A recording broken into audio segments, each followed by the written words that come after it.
In this video, I'm going to be reviewing the Blackstar Dept 10 dual drive pedal. It's got two channels on it, one clean or crunch, and then one driven channel. Each channel's got a separate mode on it, so you can use this as a clean or a crunch channel, or you can use this as a drive or an even driven channel. It's got cab emulation built in, which is the main reason actually why I bought this, because I'm after something that's simple, plug in and play at a gig and you can go. No amps necessary and no cabs necessary. It's got an EQ which applies to both channels. So each channel doesn't have an independent EQ. They share the same EQ. This ISF thing, if it's all the way to the left, it's exclusive to Blackstar. They invented it. If it's all the way to the left, it gives you more of a focused, driven, a kind of more tighter sound, more focused sound. And if it's all the way to the right, it gives you more of like a British, looser, more woody sound. And anything in between, you can get a balance between that. I'm going to play through it on each channel and just roll through everything so you can hear what each thing sounds like. I'm going to use it in the way that I would use it as well if I was using this. I don't use amps and cabs. I like my setup to be as small as possible, as simple as possible, with as little options as possible. So I'm going to use this straight into Logic, and then you can hear what's coming out as I roll things off. And then at the end of the video after that, I'm going to tell you what I feel the pros and the cons are of this pedal. And just remember, this is a valve pedal as well, so hopefully it should get some of that nice valve warmth out of it too. The pedal has a DI out, which is very, very handy for going straight into a desk. The cab emulation does also come through that, which is a bonus. On the cab emulation, you have three different options. You can also, there is some software in which you can change the cabs and the mic types that are used as well. I personally wouldn't do that, just because I don't like giving myself more options. And then you can also use it where the cab rig comes out in a jack form as well. But it's handy that you do get that balanced signal out on the back too. The output one, you would use that for if you're going straight into a guitar amp and using this more like a preamp, basically. So anyway, let's get stuck in and let's hear some sounds out of this, and I will mess with some of the settings whilst doing it. A bonus of this pedal, by the way, is you do get a power supply included with it. So I mean, that's normally quite a bit extra money by itself anyway, and this pedal is very affordable for what you get. Let's get stuck in with some sounds.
Okay, so there we have it. We've heard the Blackstar Dept 10 dual drive pedal, and I'm going to give you my thoughts on it now, but it's worth me mentioning what guitar that I used on it so that you can get a good idea of how I create the sounds. I used a Gibson Les Paul on it. This is a very versatile guitar because this guitar also has coil splits on it as well. So I can make this guitar sound more like a Stratocaster if needed. I was using those coil splits and I was switching between using it in humbucker mode and single coil mode when I was playing. And I wanted to, in particular, to use that guitar so you could get a representation of it on several different sounding guitars. So the pedal in general, first of all, the valve I feel makes a big difference compared to other preamp pedals that I've used that don't have valves.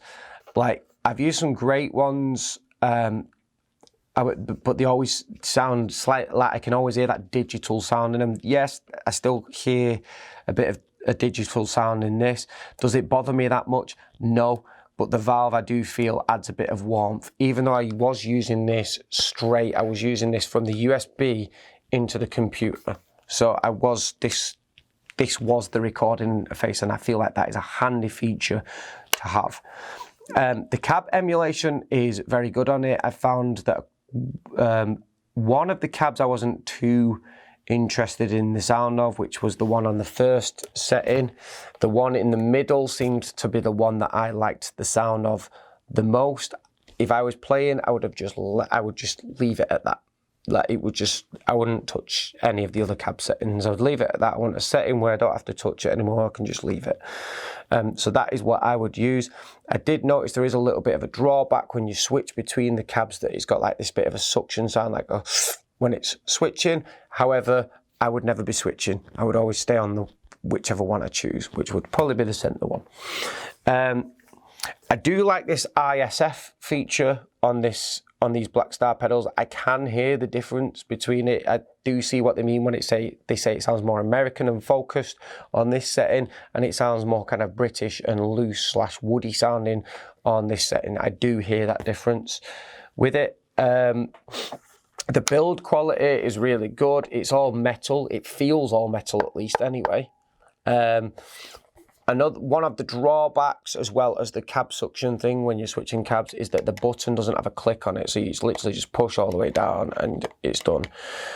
It doesn't have one of those kind of like double clicks where when you get near the bottom it's got another push, like another click, which I feel is a handy thing to have on metal stud pedals, because it stops you from accidentally clicking on a pedal. Like with those ones where they've got like a double click within them, when you do accidentally click on them, you know you've accidentally clicked on it because you feel that kind of extra pressure near the bottom. So I do feel that would be handy. Other than that, there ain't really any drawbacks with it. It's got an effects, it's even got an effects loop return. It comes with a power supply. The power supplies themselves are like normally £20. It comes with that. The pedal cost just under £200. It's really worth the money, in my opinion. The line out would come in super handy for me as well. The question is, would I use it with the sort of work that I do? This one, 100% yes. I would use this one all day long with what I do. This is actually a very, very versatile pedal. I've got a feeling this pedal will do more or less any style of music. The only thing that it may struggle with a little bit, but potentially not, would be metal, which that style of music, Blackstar have also got another one of these pedals, a black one called a dual distortion pedal, which I have done a video of. And you can check that out on my page somewhere. I'm also going to do a comparison between those two pedals at some point. But yeah, I would 100% use this. I'm a session player, so I need to be as versatile as possible. This is a very versatile pedal. The clean sounds great on it. The drive sounds great on it, and there's plenty of drive in there for lead work as well. Like, it doesn't struggle picking up the notes. So this, I would 100% say is worth the money. If you're thinking about buying one, definitely get one. It is a versatile pedal, even if you're using it as a backup. But yeah, 100% get it. I hope the video's helped you. You got any questions, leave them in the comments below. And in the meantime, keep on rocking.